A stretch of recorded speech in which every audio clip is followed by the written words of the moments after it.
সব তীর্থ বারবার, গঙ্গাসাগর একবার। আজকে আমরা চলে এসেছি গঙ্গাসাগরে। গঙ্গাসাগর হিন্দুদের একটি পবিত্র স্থান, আর এই গঙ্গা স্নানের কথা রামায়ণ এবং মহাভারতের মতন প্রাচীন গ্রন্থেও উল্লেখ করা আছে। পুরনো সময়ে অতি দুর্গম রাস্তা পেরিয়ে গঙ্গাসাগর পৌঁছতে মোটামুটি 3 মাস লেগে যেত। তাই জন্যই বলা হতো সব তীর্থ বারবার, গঙ্গাসাগর একবার। কিন্তু আজকের এই ভিডিওতে আমি তোমাদের বলবো খুব সহজেই কিভাবে তোমরা গঙ্গাসাগর পৌঁছবে। Good morning, welcome back to another blog. তো আজকে হলো 25শে ডিসেম্বর, শান্তিনিকেতন থেকে কালকে আমরা ফিরে গেছি, আর আজকে 25শে ডিসেম্বর আমরা বেরিয়ে পড়েছি আরেকটা নতুন জায়গার উদ্দেশ্যে। তো আজকে আমরা যাচ্ছি কোথায়? গঙ্গাসাগর। গঙ্গাসাগর যাচ্ছি আজকে আমরা। এখন বাজে মোটামুটি 6:45, আমরা বেরিয়ে পড়েছি, গাড়ি নিয়েই যাব। তো কিভাবে জার্নিটা প্ল্যান করেছি সবকিছু তোমাদের সাথে এই ভিডিওতে শেয়ার করব। ওয়ান ডে ট্রিপ এটা, আজকে যাব আমরা, কালকে ফিরে যাব। কারা কারা যাচ্ছি বলে দিই। পেছনে বাবা আছে, বোন আছে, আর এই যে আমাদের সন্দেশ গুন্টু। কয়েকজন মিলে যাচ্ছি গঙ্গাসাগর। গাড়ি নিয়ে গেলে কি কি করতে হবে, কি করতে হবে না, আর কোথায় থাকবো, কি করব, সবকিছু ডিটেলস এই ভিডিওতে দিতে চলেছি। তো অবশ্যই ভিডিওটাকে এন্ড অবধি দেখো। এখন যাচ্ছি আমতলাতে। এখন আমরা বাড়িপুর আমতলা রোড দিয়ে যাচ্ছি। এছাড়াও একটা ভেতর দিক দিয়ে শর্টকাট রোড আছে, বাট শর্টকাট রোড ধরছি না, যেহেতু আমি এই রাস্তাটা খুব ভালো করে চিনি এবং রাস্তাটা যথেষ্ট বড়, রাস্তাটা ভালো। ইভেন শুধু আমতলা মুখটাই যেটুকুনি যা জ্যাম হয়, আদারওয়াইজ কোনো অসুবিধা থাকে মানে হয় না এইসব রাস্তায়, এত বড় রাস্তা বলে। সেই কারণে এই রাস্তাটাই আমরা চুজ করেছি যাওয়ার জন্য আপাতত। আমরা এই রাস্তায় মোটামুটি 3 থেকে 4 বার গেছি, তাই তো? একটা গেছি তোমার মৌসুনী আইল্যান্ড গেছিলাম, সেটা স্কুটিতে করে গেছিলাম, সেটা হিন্দিতে একটা ব্লগ করেছিলাম অনেক বছর আগে, দেখে নিতে পারো ওই ব্লগটা। তারপরে হচ্ছে গেছিলাম হচ্ছে বকখালি গেছিলাম, এটা রিসেন্ট কিছু বছর আগে গেছিলাম, সন্দেশ হওয়ার আগে।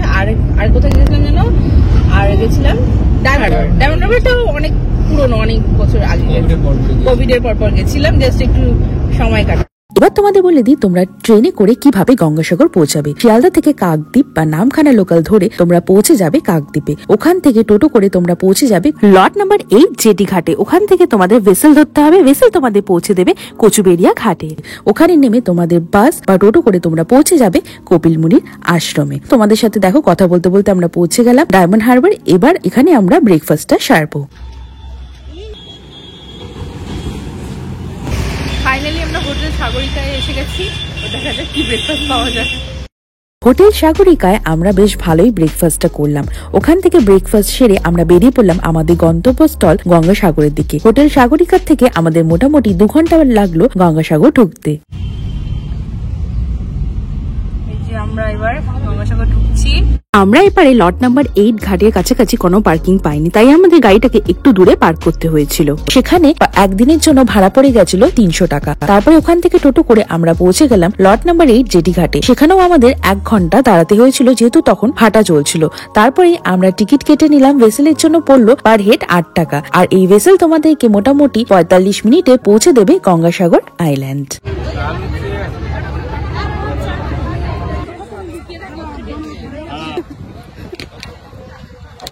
ফেরি থেকে নেমে আমরা টোটো বুক করে নিলাম। তোমরা চাইলে এখান থেকে বাসে বা গাড়িতেও যেতে পারো। আমরা টোটোটা পুরো বুক করে গেলাম যাতে আমরা কমফোর্টেবলি যেতে পারি। টোটো কিন্তু শেয়ারও যায়, সেটাতে তোমাদের কিন্তু ভাড়াটা অনেক কম পড়বে। আর বাসেও তোমরা যেতে পারো, কিন্তু সেখানে বসার জায়গা তোমরা নাও পেতে পারো। টোটোতে 2 দিনের জন্য আমাদের ভাড়া পড়েছিল 1500 টাকা। এখান থেকে আমাদের হোটেলের ডিস্টেন্স হলো 32 কিলোমিটার। প্রায় আমাদের 1 ঘন্টা লেগে গেছিল হোটেল পৌঁছতে।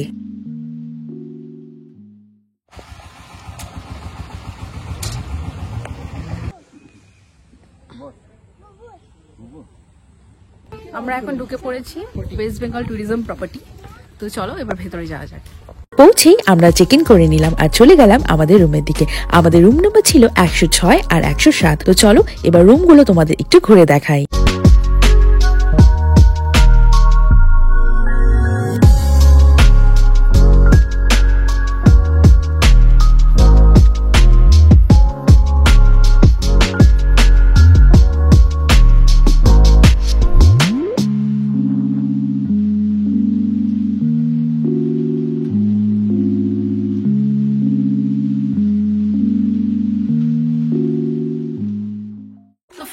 আমরা চলে এসেছি, রুমগুলো তোমাদের দেখিয়ে দিয়েছি। বিভৎস বড় রুম, মানে বলার মতো না। আর বেডগুলো তো খুবই সুন্দর, আমার তো ভীষণ ভালো লেগেছে। এই যে ফ্রিজ, কেটলি সবকিছু অ্যাভেলেবেল আছে। আর এই যে হলো আমাদের বিশাল বেড, এই যে হ্যাঁ, আর এই যে হলো ওয়াশরুম, ভীষণ বড় ওয়াশরুমটা, দারুণ দারুণ দারুণ, জাস্ট দারুণ হয়েছে। এটা বসার ঘর, হ্যাঁ হ্যাঁ হ্যাঁ, দারুণ হয়েছে ঘরটা। এখানেও আরেকটা ওয়াশরুম আছে। হ্যাঁ বাবা,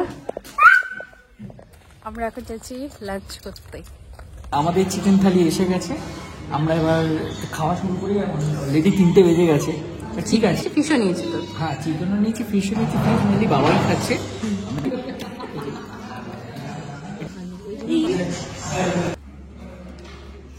এটা আজকে যেটা এই কটেজগুলো দেখছো, এগুলো হচ্ছে সব এই দুটো কটেজে আমরা আছি।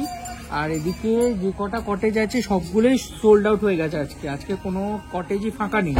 আর তাছাড়া হচ্ছে এই যে এটা দেখতে পাচ্ছ, এটা যেটা করছে সেটা অলরেডি মানে এটা মেলার জন্যই করছে। এটা ডিএম নিয়ে মানে ডিএম থেকেই অলরেডি বুকড হয়ে থাকে। ওরা প্রতি বছর 8 তারিখ থেকে 28 তারিখ অবধি বুক থাকে।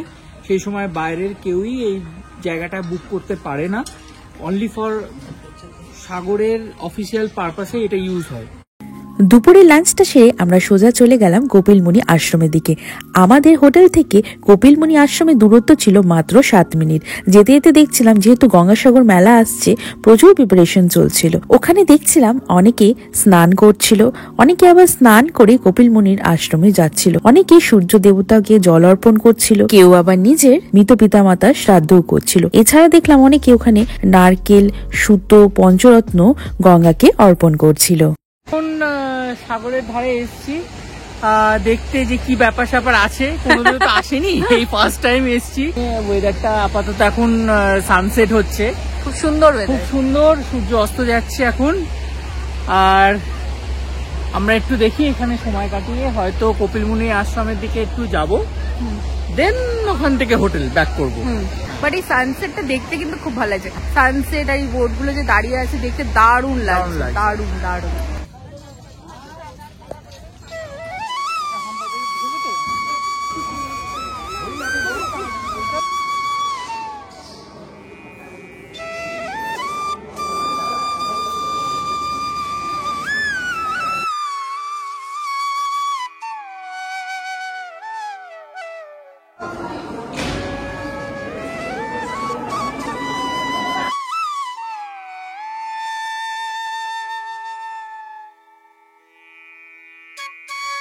কপিলমুনি আশ্রমের ওখানে আমরা কিছুটা সময় কাটালাম। তারপরে সন্ধ্যা হয়ে যাচ্ছিল আর ঠান্ডাটাও বেড়ে যাচ্ছিল বলে আমরা আর ওখানে দাঁড়ালাম না। ওখান থেকে আমরা সোজা চলে গেলাম আমাদের হোটেলের দিকে। আমাদের রাতের ডিনার এসে গেছে, এতক্ষণ আমরা রেস্ট নিচ্ছিলাম। রাতে আমরা রুমে অর্ডারটা দিয়ে দিলাম, বিকজ আর পারছি না। আমরা নুডলস খাচ্ছি এই যে 3 জন মিলে, আর বাবা ওইদিকে রুটি আর তরকারি খাচ্ছে। মামা পাপা খাবে, সরে যাবে। কেমন করেছে? ঠিক আছে।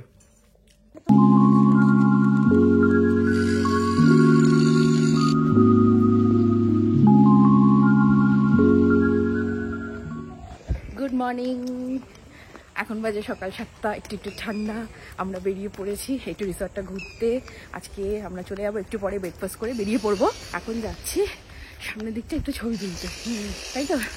বেশ ঠান্ডা আছে, ওয়েদারটা ভীষণ খারাপ, মানে ক্লাউডি ওয়েদার। ব্রেকফাস্ট ছিল কমপ্লিমেন্টারি। ব্রেকফাস্টে ছিল পুরি, সবজি, অমলেট, কলা, একটা মিষ্টি। যেহেতু অনেকটা পথ চার ছিল বলে পেট ভরে ব্রেকফাস্টটা করে নিয়েছিলাম। তারপরে ঠিক 9টার দিকে রওনা দিলাম বাড়ির উদ্দেশ্যে।